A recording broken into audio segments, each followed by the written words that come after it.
오늘은 은혜가 임하는 사람이란 제목으로 말씀을 전하겠습니다. 우리가 신앙생활 하면서도 하나님의 은혜가 임하는 사람만 있습니다. 은혜가 임하는 사람은요, 꼭 뭐 세상적으로 잘 된다, 뭐 그거하고는 조금 달라요. 은혜가 임하는 사람은요, 하나님의 호의가 임한다, 이런 뜻이에요. 호의가. 하나님의 호의가 계속 임하는 사람이죠. 어떤 사람인가? 세상적으로 조금 잘 안 될 수도 있어요. 제자들도 예수님 믿었지만, 뭐 그렇게 순교하고, 뭐 감옥 가고 어려운 일도 당했습니다. 그래서 저 같은 경우에는 하나님의 은혜가 임했을 때 뭐가 뭐 잘 되고 뭐 그런 게 아니었어요. 오히려 아주 평범했습니다. 그게 평상시하고 똑같았어요. 은혜가 임한. 근데 어느 날 은혜가 딱 끊어지는 날이 있었어요. 하나님의 죄를 짓고 시카가 무자식. 은혜가 딱 끊어지니까 이게 뭐가 좀 다르더라고요. 근데 평상시에 그냥 이렇게 뭐 이렇게 잘 있는 거는 다 은혜 가운데 있는 거예요. 그래서 오늘 은혜가 있는 사람이 있는데요. 하나님 은혜가 있는 사람이 어떤 사람인가 오늘 말씀을 통해서 듣고자 합니다. 첫 번째로는요, 죽은 자 가운데서 살아나신 후에야 믿었다고 이렇게 말씀하고 있습니다. 요한복음 2장 22절 목소리 읽겠습니다. 죽은 자 가운데서 살아나신 후에야 제자들이 이 말씀하신 것을 기억하고 성경과 예수께서 하신 말씀을 믿었더라. 아멘. 예수님의 제자들이 예수님을 진짜 믿게 된 것은 예수님의 부활 이후에, 그 전에도 예수님 믿었어요. 제자니까 예수님 믿었겠죠. 그러나 그때는 약간 설 믿었어. 근데 예수님이 십자가에서 피 흘리고 죽고 다 이루었다 그러고 일어나 이제 부활하셨는데, 그때 어떻게 믿게 되었는가? 그 전에 예수님이 부활한다고 얘기했어요. 십자가에 자기가 죽는다고 얘기했어요. 그런데 진짜로 살아난 거예요. 그리고 마리아에게, 베드로에게, 12 제자에게, 500명의 제자들에게 나타났습니다. 그제서야 예수님을 믿게 된 것입니다. 진짜 예수님이 죽었다 살아나셨네? 이분이 사람이 아니네. 그럼 하나님인가? 그들은 그때 메시아라고 생각했어요. 메시아. 그리스도라고 생각했어요. 그리스도. 유대인들이 계속 그리스도를 기다렸습니다. 2000년 이상. 아브라함 시대 때부터, 모세 시대 때부터 그리스도가 온다고 계속 얘기해요. 그리스도가 너희들을 구원할 거다고 이렇게 얘기해요. 그런데 제자들이 예수님이 그리스도시구나. 예수님이 하나님의 아들이시구나. 하나님이시구나 하는 것을 깨닫게 된 거예요. 그리고 마음에 평강이 생겼어요. 평강. 우리가 마음에 뭔가 이렇게 한 가지 믿는 게 있으면 뭔가 이렇게 좀 자신감이 생깁니다. 근데 예수님을 믿게 되면 자신감이 생겨요. 그리고 자신감이 생길 뿐만 아니라 하나님께서 그런 사람들에게 은혜를 주셨어요. 그런 사람들. 제자들에게 은혜를 줬어요. 은혜 줬기 때문에 제자들이 감옥에서도 그냥 찬양하고 감사하고 기도하고 그냥 마친 거예요. 순교하면서도 그게 크게 자기한테 와닿지가 않는 거예요. 순교하면 하고 안 하면 안 하고 뭐 하면 좋고 안 해도 괜찮고 뭐 그런 마음이었어요. 왜냐하면 그들에게는 예수님이 믿었기 때문에, 예수님을 부활하신 예수님을 믿었기 때문에 그런 마음이 생긴 것입니다. 은혜가 임하는 사람은요, 부활하신 예수님을 하나님으로 믿는 사람입니다. 예수님은 30대 청년이었어요. 30대라면 도현이 정도 돼요. 도현이 33세만 예수님 돌아가셨을 때 도현이 32세야. 한 세야 벌써. 도현이 나이밖에 안 되는 거예요. 근데 예수님이 자기가 메시아라고 얘기하는, 자기가 하나님의 아들이라고 얘기합니다. 근데 그 부활을 통해서 확증시켜줍니다. 저도 부활을 처음에 잘 못 믿었습니다. 못 믿었는데 부활에 대해서 공부를 하면 할수록 이건 안 믿는 게 더 비정상이에요. 아니 이 이순신 장군이 거북선을 만들었다는데 안 믿는 사람 있습니까? 우리나라 사람 중에. 다 안 믿어요. 혹시 당군이 그거 양이 아니고 곰매 뭐 아들로 태어났다 믿습니까? 이러면 안 믿죠. 그건 신하기 때문에 믿을 수가 없어요. 그 얘기예요. 얘기이기 때문에 우리가 믿어지지는 않지만 하나님께서 하나님을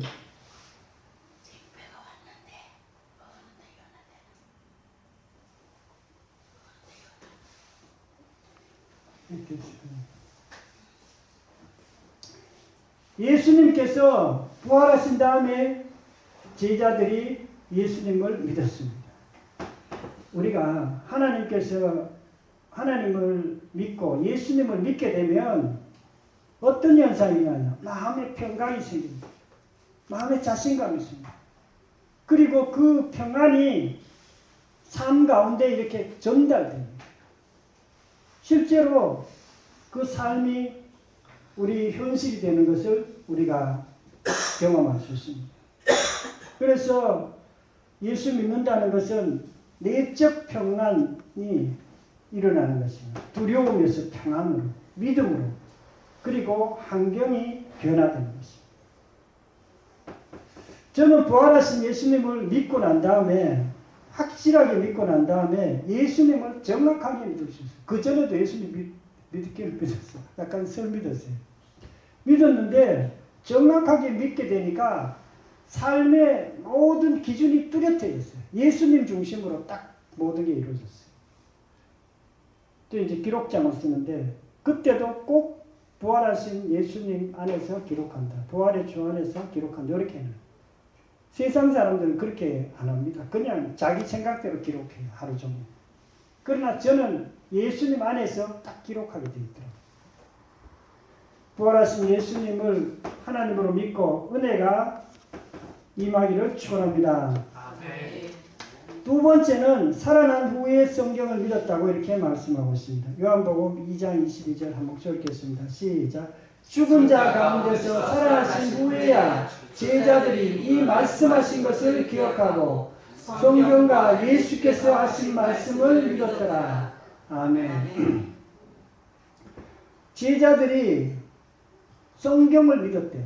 그 전에 성경은 구약 성경을 말합니다. 구약 성경은 유대인들이 아주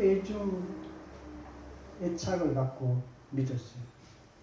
그때는 성경이 많이 없었습니다. 요즘은 성경 인쇄 기술이 뛰어나가지고 돈만 주면 삽니다. 돈만 주면 사는데 성경을 요거 한 개 사는데 4만 원인가 5만 원 줬어요. 성경이 굉장히 귀중해요. 요새도 4만 5만 비싸죠. 근데 제가 성경이 하도 다 떨어져가지고 이 성경을 내가 가죽으로 다시 쌌어요.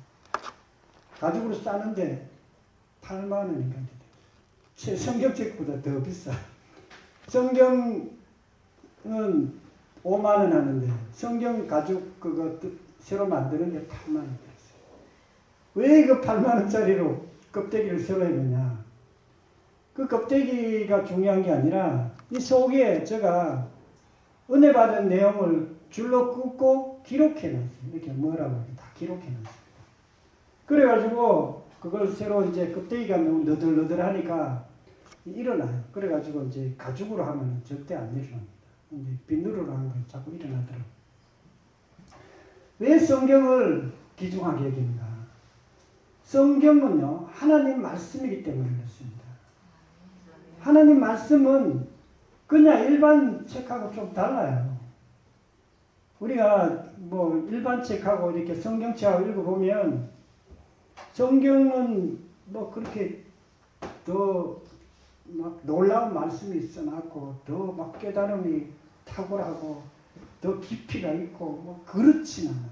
성경 보통 한 중학교 정도 나오면 누구든지 읽을 수 있는 그냥 뭐 글만 알면 읽을 수 있는 그 정도입니다. 근데 어떤 거는 조금 어려운 내용도 있습니다. 어려운 내용도 있지만 그런데 이게 하나님 말씀이라는 거예요. 제자들도 그 전까지는 예수님이 부활하기 전까지는 성경 말씀이 하나님 말씀으로 안 받아들였어요. 저도 믿으려고 엄청 애썼습니다. 성경이 중요하다는 걸 알았어요.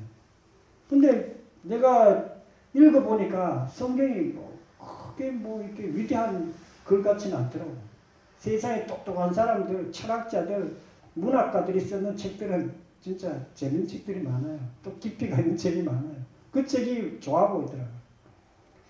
그런데 그런 책은 읽으면 읽을수록 내 믿음을 그렇게 떨어뜨리고 이상하게 자꾸 의심만 자꾸 갖게 하고 그렇게 돼가지고 이게 왜 그런가 굉장히 의심이 많았던 그런 것들입니다. 은혜가 임하는 사람은요, 성경 말씀을 하나님 말씀으로 믿는 사람입니다. 우리 시각으로 보면 성경이 잘 안 보입니다. 우리 그냥 인간의 시각으로. 왜 그러냐면 인간의 시각은 내가 어린아이가 이렇게 대학생이 쓰는 어려운 글 같은 거 이해 못하듯이 우리가 하나님 말씀을 이해할 수가 없습니다. 그게 무슨 말인지 이렇게 이해하거나 그렇게 할 수 있는 게 아닙니다. 하나님의 IQ가 만도 넘어요. 우리는 IQ 100밖에 안 되잖아요. 좀 많은 사람 150. 근데 하나님 IQ가 훨씬 높은데 그분이 쓰는 그 말씀을 가지고 우리가 좋다 나쁘다 이게 잘했다 못했다 이렇게 할 수가 없는 거예요. 세상 사람들이 쓰는 거는요. 세상 철학자들, 문학자들, 과학자들이 쓰는 책들은 한 150 많으면 한 200까지 되는 사람, IQ가 200 정도 되는 사람이 쓰는 책도 있을 거예요. 그 사람들이 쓰는 책이 그냥 우리 보기에는 하나님 쓰는 책보다 더 좋아 보이는 거예요. 그러나 하나님은 우리에게 정말 필요한 사랑이 많으신 분이에요. 하나님은 지혜가 많으신 분입니다. 그렇기 때문에 그분이 쓰는 책은요, 우리가 분별할 수는 없지만은 믿을 수는 있어요. 부활을 통해서. 예수님이 이 성경 말씀을 인용했어요. 구약 말씀을 특히. 인용하면서 이거는 나에 대해서 기록해놨다. 이거는 이 말씀을 이렇게 마귀가 뭐라고 얘기할 때도 사람이 떡으로만 살 것이 아니라 하나님 말씀으로 산다. 그러면서 성경 말씀을 인용을 하셨어요.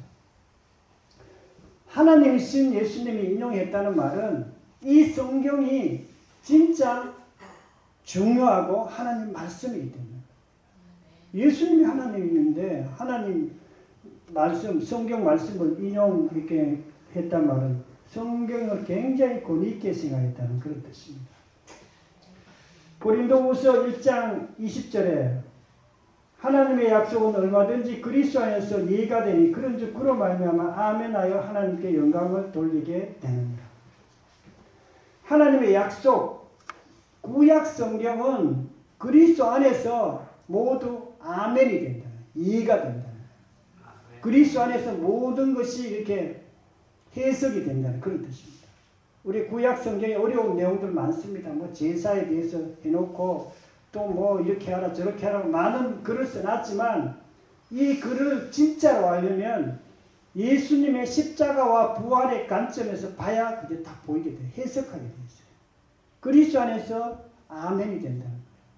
그만큼 성경 말씀은 정말 하나님 말씀인데요. 은혜가 임하는 사람은요, 성경 말씀을 하나님 말씀으로 믿는 사람입니다. 하나님을 믿는다, 예수님을 믿는다, 이것은요, 성경 말씀을 믿는다, 이 뜻하고도 똑같습니다. 우리 성경을 믿지, 하나님은 눈에 안 보여요. 영이십니다. 예수님도 눈에 안 보여요. 우리 마음에 계시고 영적인 세계에 계세요. 우리가 믿는 거는요, 눈에 보이는 거는 성경 말씀입니다. 성경을 믿을 때 하나님을 믿고 예수님을 믿는 것입니다. 성경 중에서도 가장 중요한 말씀이 십자가와 부활에 대한 말씀입니다. 그리고 우리가 부활의 관점에서 십자가를 봐야 십자가가 보이고 십자가 부활 관점에서 성경 전체를 봐야 성경 전체가 보이게 해석이 되게 되어 있어요. 안 그러면 구약 말씀을 아무리 읽어도 이게 무슨 말인지 답이 안 나와요.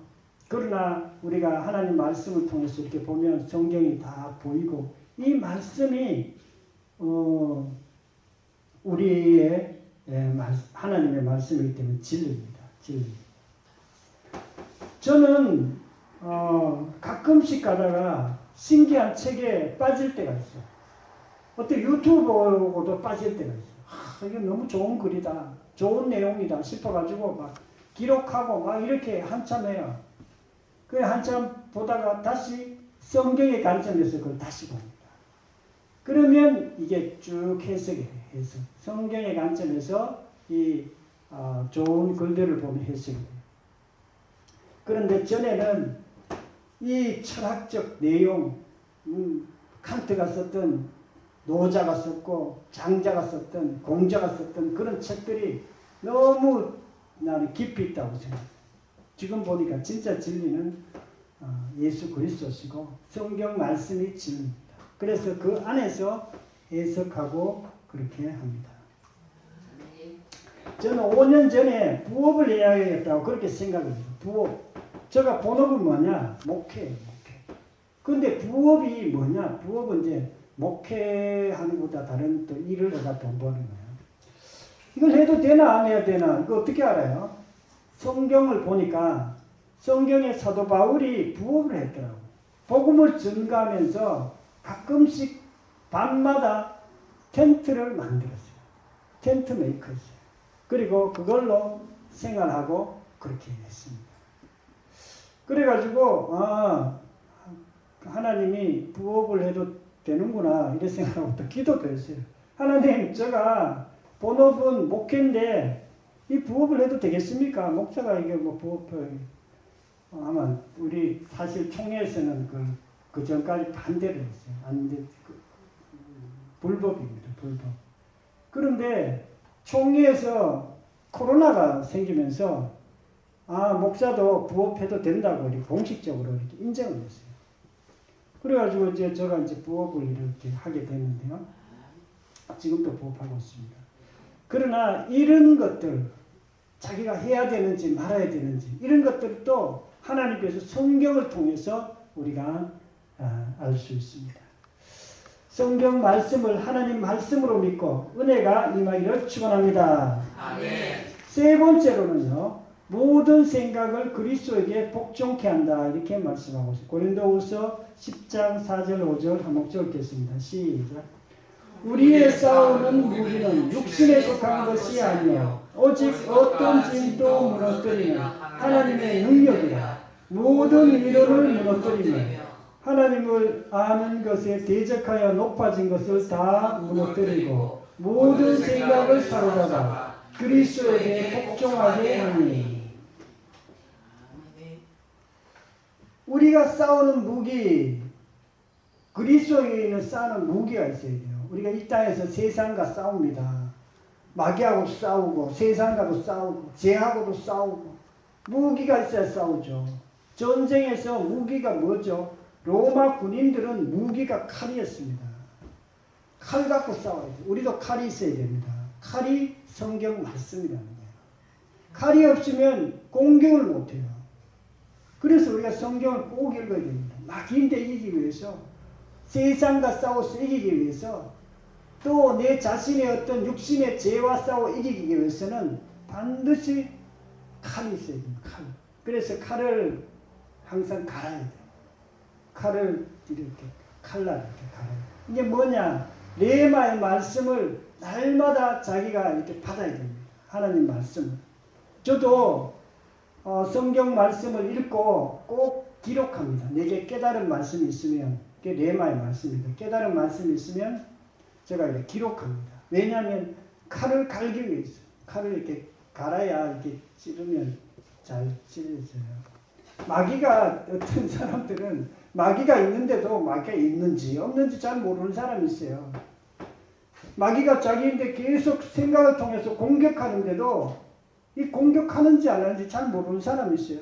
그러면 마귀하고 싸울 수가 없어요. 그러나 말씀의 칼을 잘 갈아놓은 사람은요, 딱 잘못된 생각이 자기한테 딱 들어오면 이게 뭔가 문제가 있다 그러고 그 말씀으로 딱 들이대면 그 말씀이 사라져. 이 부정적인 단중에 부정적인 그 사고방식을 갖고 있다는 이 아가씨. 자기가 이게 부정적인 생각이 좋은지 나쁜지 어떻게 알아요, 우리가? 어떤 사람은 좋아 보일 때도 저도 뭐 부정적인 생각이 괜찮다고 생각했어요. 왜냐하면 철학이 그렇게 바뀌었어요. 진리에 도달하려면 의심하고 비판하고 부정적으로 돼야 진리에 도달한다는 거예요. 그래가지고 그게 진짜인 줄 알고 열심히 철학을 공부하고 의심하고 비판하고 부정적으로 되는데 가면 갈수록 인생이 뭔가 안 되는 거예요. 그게 왜 그런가? 성경에는 그거는 진리가 아니다. 성경에는 항상 기뻐하고 범사에 감사하고 긍정적인 사람이 진리로 가는 사람이다. 진리다. 이렇게 얘기하는 거예요. 우리가 부정적인 사람은 삶이 부정적으로 변합니다. 안 되는 쪽으로 변하게 되어 있어요. 긍정적인 사람은요, 삶이 긍정적으로 변하게 되어 있어요. 자기도 모르게 그냥 마음에 가득한 것이 현실에 나타나요. 이게 사실입니다. 그래서 저도 한때는 그 부정적인 것 때문에 하나님께 기도했어요. 하나님, 저는 비판적이고 부정적입니다. 그래가지고 이게 목회가 잘 안 됩니다. 한 15년 전에 그렇게 기도한 적이 있어요. 근데 꿈에 목사님이 나타난 거예요.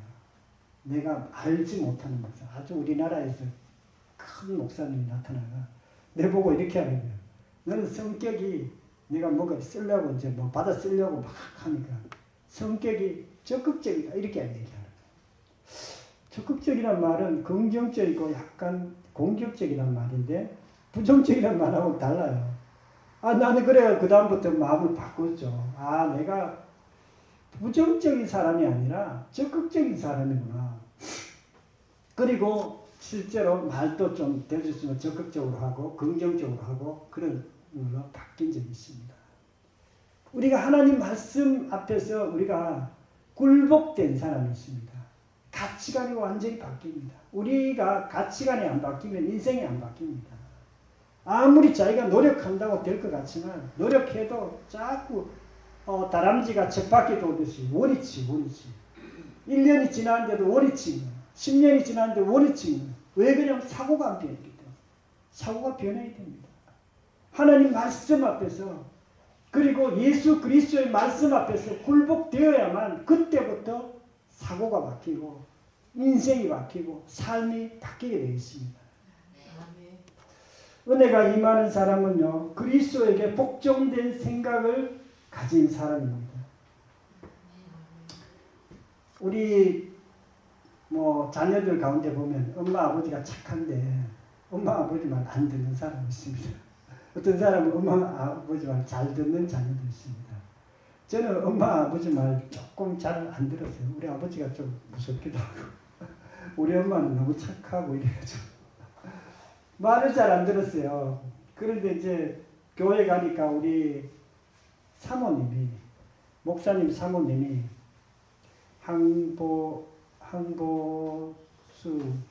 항보관 장로님의 목사님의 여동생이에요. 그 사모님이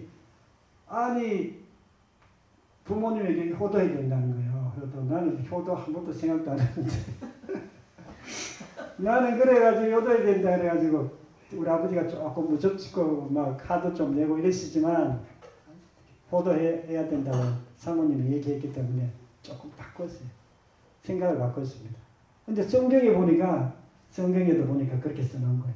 너희가 하나님을 경외하고 부모의 공경하고 이렇게 써놨다. 그래가지고 바꾸긴 했지만 이게 그런 것들이 하루아침에 바뀌지는 않아 조금씩 변화됨으로 내 삶이 바뀌었어. 내가 그래 됐기 때문에 지금 또 윗사람을 공경할 줄 압니다. 어른들 보면은 내가 예의 있게 이렇게 기도하며 인사할 줄 알고 존중할 줄 알고 또 이렇게 그게 부모님에게 효도하니까 그게 저절로 되더라고. 아멘.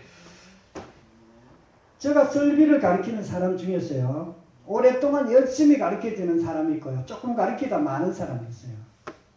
조금 가르치다 많은 사람의 특징이 있습니다. 어떤 사람이냐면 너무 부정적인 사람이죠. 이 사람 가르쳐줘도 안 되겠다 싶은 거예요. 가르쳐줘도 너무 생각이 부정적이고 이러니까 이게 그래가 그냥 몇 번 가르쳐주고 말았어요. 내가 당신이 성격이 너무 부정적이고 무슨 일을 시도하는 것을 두려워하고 성격이 부정적이기 때문에 내가 더 이상 못 가르치겠습니다. 그 말은 안 했어요. 그 말은 안 했지만 속으로는 그런 마음이 들더라고요. 당신이 가르쳐줘도 안 될 것 같아 속으로. 근데 어떤 사람들은 뭐 조금 가르쳐주면 막 더 배우려고 그러고 한번 해보겠다 그러고 이런 사람이 있어요. 그런 사람들 오랫동안 이렇게 가르쳐줬던 그런 기억이 있습니다. 예수님께 굴복된 가치관을 가짐으로 은혜가 임하기를 축원합니다. 아멘. 사랑하는 성도 여러분, 오늘은 은혜가 임하는 사람이란 제목으로 말씀을 증거했습니다. 은혜가 임하는 사람은요, 부활하신 예수님을 보고 예수님을 하나님으로 믿는 사람입니다. 하나님으로 믿는 사람. 이게 쉽지 않아요. 하나님을 믿어야 우리가 하나님의 은혜가 임하게 됩니다. 두 번째로는요, 성경을 하나님 말씀으로 믿는 사람이에요. 성경은요, 하나님이 유일하게 우리에게 뭔가 하고 싶은 얘기를 다 기록해가지고 우리에게 준 거예요. 책으로 준 거예요. 다른 건 없습니다. 물론 사람이 있었어요. 선지자들이 있었고, 또 제자들이 있었고, 그렇지만, 하나님 말씀입니다. 세 번째는 예수님께 복종된 가치관을 가진 사람. 예수님이 좋아하는 사람이 있습니다. 예수님께 복종하는 사람. 그냥 주일이니까 복종하는 게 아니고 정말 사랑하면서 예수님께 복종하는 사람이 있습니다. 그리고 가치관이 그 성경 예수님 중심으로 확 바뀐 사람이 있습니다. 그런 사람을 하나님께서 좋아하시고 그런 사람들에게 은혜를 베풀어 주십니다. 저와 여러분들도 예수님을 주인으로 믿고 하나님 말씀을 믿음으로 우리가 하나님의 은혜가 우리의 삶 가운데 넘쳐지기를 축원합니다. 아멘. 통성으로 기도드리겠습니다. 말씀을 생각하면서 통성으로 기도.